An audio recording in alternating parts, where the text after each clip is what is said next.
Hello everyone, welcome to FOC classes and welcome to the new session also. This video is the first video for the session 2025 to 2026. इस video में हम discuss करने वाले हैं class 11 and class 12 information technology IT code 802 के लिए new syllabus. Students, आपको अगर सिलेबस डाउनलोड करना है या फिर उससे रिलेटेड बाकी चीज़ें जैसे बुक्स के बारे में इंफॉर्मेशन चाहिए तो वो हमने सिलेबस के बाद डिस्कस की है, आप वहां पर देख सकते हैं। ठीक है, so we are firstly starting with the syllabus. So here is the syllabus for the year 2025 to 2026। तो देखिए, सबसे पहले हम यहाँ पर सिलेबस को डिस्कस करेंगे और फिर ये चीज़ देखेंगे कि क्या सिलेबस चेंज हुआ है, क्या उसमें कोई न्यू एडिशन है या फिर कोई चीज़ रिमूव की गई है। तो सबसे पहले हम सिलेबस को एनालाइज करने वाले हैं, firstly discussing for class 11th and then class 12th। आप टाइम स्टैम्प चेक कर सकते हैं, अगर आप क्लास 12th के स्टूडेंट हैं तो आप डायरेक्टली क्लास 12th का सिलेबस देखें। ओके, सो यहाँ पर सबसे पहले क्लास 11th में आपका थियोरी का 60 मार्क्स का एग्जाम होगा और प्रैक्टिकल का 40 मार्क्स का एग्जाम होगा। ठीक है, सो टोटल 100 मार्क्स का आपका एग्जाम होगा क्लास 11th में आईटी के लिए। ठीक है, इसमें देखिए सबसे पहले बात करते हैं पार्ट ए के बारे में। यहाँ पर आपको एम्प्लॉयबिलिटी स्किल्स गिवन है एंड ये 10 मार्क्स का पोर्शन होता है। सो ये जो आपको 5 चैप्टर्स गिवन है, communication skills, self management skills, ICT skills, entrepreneurial skills and green skills, ये सभी मिलाकर आपको 10 मार्क्स में गिवन है। तो इसका मतलब है कि जो आपका 60 मार्क्स का थ्योरी एग्जाम है, ये एग्जाम इसमें से 10 मार्क्स एलोकेटेड हैं एम्प्लॉयबिलिटी स्किल्स के लिए। ओके, एंड ये चैप्टर्स आपकी एम्प्लॉयबिलिटी स्किल्स रियल लाइफ में भी एनहांस करते हैं। अगर आप इन्हें समझते हैं तो आपको रियल लाइफ में भी काफ़ी हेल्प मिलती है। ओके, सो ये चैप्टर्स आप इजीली कवर कर पाएंगे एंड ये आपको हेल्प भी करने वाले हैं लाइफ लॉन्ग। ओके, इसके बाद बात करते हैं part be subject specific skills के बारे में। यहाँ पर अगेन आपके पास 5 चैप्टर्स हैं। अब काफ़ी सारे स्टूडेंट्स जो 11th से ही सीरियस होकर पढ़ते हैं वो सोचना चाहते हैं, शुरू से ही समझना चाहते हैं कि कौन से ऐसे चैप्टर्स हैं जो हमें 12th में भी काम आएंगे, वो हम अच्छे से प्रिपेयर करें। तो यहाँ पर देखिए, unit 4 RDBMS and unit 5 fundamentals of जावा, ये दोनों ऐसे चैप्टर्स हैं जो आपको क्लास 12th में भी काम आएंगे। तो अगर आप अभी से सीरियस होकर पढ़ते हैं तो आपको इन्हें भी अच्छे से कवर करना है। ओके, इसके बाद यहाँ पर 50 मार्क्स का ये पोर्शन है, मतलब ये जो कंप्लीट 5 चैप्टर्स हैं part be subject specific skills में, ये टोटल 50 मार्क्स का पार्ट है। ठीक है, सो यहाँ पर यूनिट 1 है computer organisation, then unit 2 networking and internet, then unit 3 office automation tools and unit 4 RDBMS, then unit 5 fundamentals of Java. तो यहाँ पर जो सबसे हाईएस्ट वेटेज का चैप्टर है वो है जावा और यही हाईएस्ट वेटेज चैप्टर रहता है 12th में। सो ये काफ़ी इंपॉर्टेंट है एंड अगर 12th के बाद भी आप इसी स्ट्रीम के साथ परस्यू करना चाहते हैं, आप कोडिंग लाइन में आगे जाना चाहते हैं, सो आपको जावा काफ़ी हेल्प करने वाला है। सो ये आपके एग्ज़ाम पॉइंट ऑफ व्यू के साथ साथ आपके करियर पॉइंट ऑफ व्यू से भी इम्पॉर्टेंट है। ओके, इसी तरह से RDBMS ये भी एक इम्पॉर्टेंट चैप्टर है आपके एग्जाम पॉइंट ऑफ व्यू से भी और आपके करियर पॉइंट ऑफ व्यू से भी। ठीक है, सो ये दोनों चैप्टर्स काफ़ी इंपॉर्टेंट हैं। ओके, इसके बाद पार्ट सी की बात करें तो यहाँ पर ये है प्रैक्टिकल वर्क। इसमें आपको ऑफिस ऑटोमेशन टूल्स के लिए 15 मार्क्स गिवन है, देन जावा प्रोग्राम्स के लिए 10 marks and my SQL commands के लिए 5 मार्क्स। ये टोटल 30 मार्क्स का पोर्शन है। ठीक है, सो 30 मार्क्स का पोर्शन कौन सा है, जो पार्ट सी है। ठीक है, इसके बाद है पार्ट डी। यहाँ पर आपको प्रैक्टिकल फाइल बनानी होगी, ये 5 मार्क्स की होगी एंड देन वाइवा होगा, ये भी 5 मार्क्स का होगा। सो ये जो प्रोजेक्ट वर्क है ये है 10 मार्क्स का। ठीक है, तो ये पार्ट सी और पार्ट डी मिलाकर बनाते हैं प्रैक्टिकल। ठीक है, सो जो मैंने आपको शुरू में बताया था, आपका थ्योरी एग्जाम होगा 60 मार्क्स का, तो थ्योरी एग्जाम में इंक्लूडेड है part A and part B और फिर उसके बाद जो प्रैक्टिकल है वो है पार्ट सी और part D, means part C practical work and part D project work. ठीक है, सो इसके लिए आपको जो भी वीडियोस चाहिए आईटी के लिए वो आपको हमारे चैनल के होम टैब पर मिल जाएंगी और साथ ही अगर आपको कोई और डाउट है या कन्फ्यूजन है सिलेबस से रिलेटेड तो वो आप कमेंट सेक्शन में पूछ सकते हैं। एंड जो न्यू वीडियोस आएंगी उनके लिए आपको शेड्यूल कहाँ पर मिलेगा, कम्युनिटी टैब पर, मीन्स पोस्ट पर आपको शेड्यूल मिल जाएगा। ओके, सो आप वहाँ पर चेक कर सकते हैं। अब बात करते हैं क्लास 12 सिलेबस के बारे में। यहाँ पर आपका थ्योरी बोर्ड एग्जाम होगा 60 मार्क्स का और प्रैक्टिकल बोर्ड एग्जाम होगा 40 मार्क्स का। ये practical exam external examiner conduct करने आएंगे। ओके, अब यहाँ पर बात करते हैं सबसे पहले थ्योरी सिलेबस की। तो थ्योरी में part A and part B included है। तो 60 में से 10 मार्क्स एलोकेटेड हैं एम्प्लॉयबिलिटी स्किल्स के लिए, जहाँ पर आपके पास 5 चैप्टर्स हैं। Unit 1 communication skill, unit 2 self management skill, unit 3 ICT skill, unit 4 entrepreneurial skill, unit 5 green skill. Okay, so ये 10 मार्क्स का पोर्शन है एंड ये सभी चैप्टर्स इजी हैं। बस आप एक बार इन्हें पढ़ लेंगे, समझ लेंगे तो आप इजीली क्वेश्चंस को अटेम्प्ट कर पाएंगे। ओके, फिर इसके बाद बात करते हैं part be subject specific skills के बारे में। ये है 50 मार्क्स का पोर्शन। सो यहाँ पर जो सबसे हाई वेटेज का चैप्टर है वो है यूनिट 3 जावा। ये हाईएस्ट वेटेज का चैप्टर है एंड ये इम्पॉर्टेंट है। सो काफ़ी सारे स्टूडेंट्स जावा से डरते हैं। आपने अभी तक जावा को समझा नहीं है इसलिए आप जावा से डरते हैं। जावा से डरने वाली कोई बात नहीं है। एक बार आप उसे समझ जाएंगे, आप सभी कंसेप्ट को प्रॉपर्ली समझ जाएंगे, फिर आपके लिए ये सभी क्वेश्चन सॉल्व करना, जावा को समझना बहुत ईजी हो जाएगा। ओके, एंड ये कैसे होगा? जब आप रेगुलर प्रैक्टिस करेंगे, रेगुलर क्लासेस अटेंड करेंगे। ओके, सो आपको जो शेड्यूल है वो पोस्ट पर मिल जाएगा, तो क्लासेस की टेंशन आपको नहीं लेनी है। ओके, सो यहाँ पर हम बात कर रहे हैं यूनिट 3 जावा के लिए।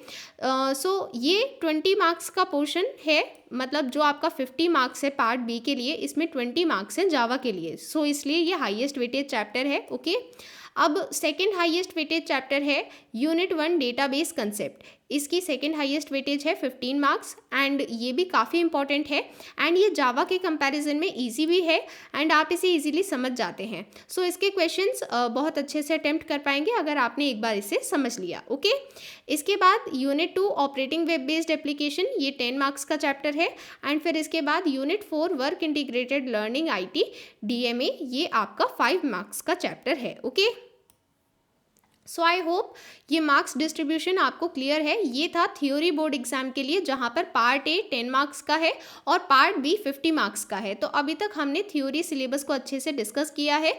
अब हम डिस्कस करते हैं प्रैक्टिकल सिलेबस को। सो प्रैक्टिकल सिलेबस जो 40 मार्क्स का है उसमें पार्ट सी में है प्रैक्टिकल वर्क, जिसमें आपको जावा प्रोग्राम, SQL क्वेरीज, ये सभी प्रैक्टिकल वर्क में परफॉर्म करनी होती हैं। सो ये दोनों 10-10 मार्क्स की हैं, मीन्स जो आपका प्रैक्टिकल वर्क है वो आपका 20 मार्क्स का है। इसके बाद प्रैक्टिकल फाइल भी बनानी है जिसमें मिनिमम 15 जावा प्रोग्राम्स होने चाहिए और मिनिमम 15 क्वेरीज MySQL में होनी चाहिए। ठीक है, तो ये 10 मार्क्स का पोर्शन है। इसके बाद वाइवा भी होगा जो 5 मार्क्स का होगा। ठीक है, तो यहाँ पर आपको जो प्रैक्टिकल वर्क और प्रैक्टिकल फाइल, वाइवा, इन सभी को मिलाकर ये 35 मार्क्स का बन जाता है। ठीक है, इसके बाद पार्ट बी प्रोजेक्ट वर्क है। इसमें आपको 5 मार्क्स का वेटेज गिवन है एंड इसमें आपको कोई भी एक एप्लीकेशन बनानी है जावा नेटबीन्स IDE को यूज़ करते हुए। ठीक है, एंड ये दोनों मिलाकर 35 + 5, ये दोनों मिलाकर बनाते हैं 40 मार्क्स, मीन्स आपका 40 मार्क्स का प्रैक्टिकल सिलेबस ये है। ठीक है, सो यहाँ पर हमने सिलेबस डिस्कशन कंप्लीट कर लिया है। अब हम डिस्कस करने वाले हैं कि आपको सिलेबस कैसे डाउनलोड करना है, बुक रिसोर्सेज कौन कौन सी होनी चाहिए एंड और क्या क्या पॉइंट्स हैं जो आपको ध्यान रखने हैं। ओके, सिलेबस डाउनलोड करने के लिए सबसे पहले आपको CBSE वेबसाइट ओपन करनी है जिसका एड्रेस है cbse.gov.in। ओके, इसके बाद आप इस पेज पर आ जाएंगे। यहाँ पर आपको स्क्रॉल डाउन करना है और एकेडमिक वेबसाइट ऑप्शन पर जाना है। यहाँ पर एकेडमिक वेबसाइट ओपन हो जाएगी। इसमें सबसे पहले अगर आपको मेन सब्जेक्ट का सिलेबस डाउनलोड करना है तो वो आपको करिकुलम ऑप्शन में मिल जाएगा। बट IT एक स्किल सब्जेक्ट है तो इसका सिलेबस आपको मिलेगा स्किल एजुकेशन कॉलम में। यहाँ पर क्लिक करेंगे, स्किल एजुकेशन कॉलम में आपको ये सभी अलग अलग कॉलम्स दिख जाएंगे। अगर आपको सिलेबस डाउनलोड करना है तो करिकुलम ऑप्शन पर क्लिक करेंगे। यहाँ पर आपको क्लास 12 के लिए सिलेबस यहाँ पर मिल जाएगा। Okay, class 11th and 12th के लिए ये सेक्शन है। IT का सिलेबस डाउनलोड करने के लिए यहाँ पर ऑप्शन मिल जाएगा। आपके पास और कोई भी स्किल सब्जेक्ट है तो वो यहाँ पर आपको उसका सिलेबस मिल सकता है। ओके, सो इसके बाद अगर आपको बुक्स डाउनलोड करनी है, मींस जो आपका स्टडी मटेरियल है उसको डाउनलोड करने के लिए अगेन आप क्लास 11 to 12 के सेक्शन पर जाएंगे। एम्प्लॉयबिलिटी स्किल्स, ये सभी स्किल सब्जेक्ट्स के लिए कॉमन होता है। सो इसकी बुक यहाँ से आप डाउनलोड कर सकते हैं। इसके बाद इंफॉर्मेशन टेक्नोलॉजी के लिए सिलेबस जो स्टडी मटेरियल है सिलेबस के अकॉर्डिंग वो यहाँ पर गिवन है, ठीक है। तो आपको कौन सी बुक रेफ़र करनी है, बुक मीन्स जिससे आप चैप्टर पढ़ते हैं, तो वो कौन सी बुक होनी चाहिए, वो होनी चाहिए सीबीएसई स्टडी मटेरियल की बुक, ठीक है, जो आपको कहाँ पर प्रोवाइडेड है, यहाँ पर प्रोवाइडेड है, ठीक है। तो आपको यही बुक रेफ़र करनी है, ठीक है, स्पेशली फॉर क्लास 11th। बात करें क्लास 12th की, तो आपके लिए यहाँ पर ये स्टडी मटेरियल पढ़ने के लिए, समझने के लिए सफिशिएंट है। अब बात करते हैं आपको यूट्यूब से अपना सिलेबस कैसे कंप्लीट करना है। तो देखिए ये सिलेबस वीडियो है, इसमें आपको सिलेबस प्रोवाइड किया गया है। इसी तरह से आगे भी आपके लिए कॉन्टिन्यूस वीडियोस आएंगी जहां पर आपको कंप्लीट सिलेबस कराया जाएगा। ओके, सो ये आपको कैसे एक्सेस करनी है, आप होम टैब पर जब जाएंगे तो आपको वो सभी प्लेलिस्ट मिल जाएंगी जिनकी आपको रिक्वायरमेंट है। साथ ही लेटेस्ट वीडियोज़ आपको मिलती हैं वीडियोज़ टैब में। एंड अगर कोई लाइव वीडियो है तो उसकी नोटिफिकेशन आपको मिल जाएगी, बट अगर बाई चांस आप मिस कर देते हैं तो फिर वो आपको लाइव सेक्शन में मिल जाएगी। एंड देन पोस्ट सेक्शन में आपको शेड्यूल भी मिलेगा। एंड अगर कोई इंपॉर्टेंट नोटिस होता है, कोई नोटिफिकेशन है, अनाउंसमेंट है, ये सभी चीज़ें आपको पोस्ट में मिल जाएंगी। ओके, एंड अगर आपको पर्टिकुलरली हमारे चैनल पर कोई पर्टिकुलर वीडियो सर्च करनी है तो उसके लिए यहाँ पर आपको डेस्कटॉप पर, मतलब अगर आप कंप्यूटर यूज़ कर रहे हैं या फिर लैपटॉप यूज़ कर रहे हैं तो उसमें आपको ये सर्च ऑप्शन भी मिल जाता है जिसमें आप एक पर्टिकुलर चैनल पर ही सर्च कर सकते हैं। ओके, सो आप यहाँ पर आपको सभी जो सिलेबस से रिलेटेड वीडियोस हैं वो आपको यहाँ पर मिल जाएंगी। ओके, एंड कोई भी कन्फ्यूजन होगा आपको कहीं पर भी तो उसके लिए आप कमेंट सेक्शन में पूछ सकते हैं। ओके, अगर क्लास 12 बोर्ड एग्जाम्स की बात करें तो यहाँ पर सिर्फ चैप्टर को पढ़ना और समझना काफ़ी नहीं होता है। आपको चैप्टर समझने के बाद उसके क्वेश्चन आंसर्स भी प्रैक्टिस करने होते हैं। एंड साथ ही ये देखने के लिए कि सीबीएसई एग्जाम में किस तरह के क्वेश्चंस आएंगे, आपको sample papers and previous year questions की प्रैक्टिस भी करनी होती है। एंड साथ ही आपको रिवीजन के लिए नोट्स की भी रिक्वायरमेंट होती है। सो ये सभी चीज़ें आपको यहाँ पर एक ही जगह पर मिल जाएंगी in all in one book. So अगर आपको ये बुक परचेज करनी है उसके लिए लिंक डिस्क्रिप्शन में गिवन है। इस बुक के डिटेल्ड फीचर्स यहाँ पर मैंने मेंशन कर दिए हैं सो दैट आपको कोई भी कंफ्यूजन ना रहे। इस बुक में आपको लेटेस्ट सिलेबस का ब्लूप्रिंट प्रोवाइडेड है। उसके बाद आपको पार्ट ए एम्प्लॉयबिलिटी स्किल्स और part be subject specific skills means complete syllabus के डिटेल्ड नोट्स अवेलेबल हैं। देन इसके बाद चैप्टर वाइज क्वेश्चन आंसर्स भी हैं, मींस हर एक चैप्टर के क्वेश्चन आंसर गिवन है। Then 7 solved CBSE sample papers given है और उसके बाद 7 solved CBSE exam question papers given है। सो इस बुक की हेल्प से आपके notes, question answer, previous year question and sample paper सभी की रिक्वायरमेंट एक जगह पर फुलफिल हो जाएगी। Okay, so if you want to purchase it the link is given in the description and for pre orders there is a special offer, you can check it with the help of link below. Okay, coming to the conclusion, 2025 to 26 के syllabus में as such कोई new change नहीं है।